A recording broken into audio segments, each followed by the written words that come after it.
Hi, you're very welcome. And in this video, what I want to show you is how we're going to use a thing called an ifs function, IFS function, to basically construct a formula that basically will kind of give us a thing that says if it's the attendance date and renewal date are the same, it's going to be a once off. If basically the renewal date is before today, it's going to be overdue. If the renewal date is coming up in the next 30 days, which you have up here, it's going to be due for renewal. And if it's more than that, it's going to be current. So I start by going here to this one. I go to my logical and I start with ifs. So I want to begin by just saying that if the attendance date is equal to the renewal date, okay, then the answer is going to be that it is a once off up here, and then I press F4 to do it. Okay. I then want to say if the renewal date, okay, is greater than today, and I'm just going to use the today function, plus my days cutoff, F4. Basically then I just want to say that it is actually current, which is here, and F4 again to lock it.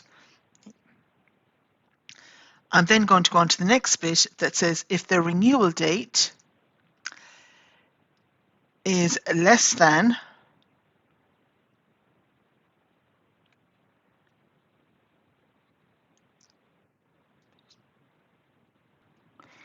if the renewal date is less than today, that means that it is in fact overdue, F4 again. And then just going down to the next one, then I want to say if the renewal date is less than or equal to today, open bracket, close bracket, all right, plus this date up here, so if it's kind of within this thingy-bob, F4, right, then it is going to be due for renewal. So I'm just going to go to this one and go F3, due for renewal. Sorry, K3, due for renewal, and F4 to lock it, and then click OK. Right.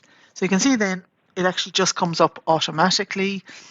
And for example, if I change my attendance date, which is here, I'm just going to change this, let's say, maybe back to, change back to maybe 20. You see there it actually changes to overdue and so on. All right. Now I'm doing this at the moment. I'm writing this is kind of like the end of March 2024. So you can see there the renewal date is coming up in the next couple of days. And then obviously if I want to change that, I can come up here and change these ones. Okay. Hope you find this useful. Mind yourself and take care. Bye.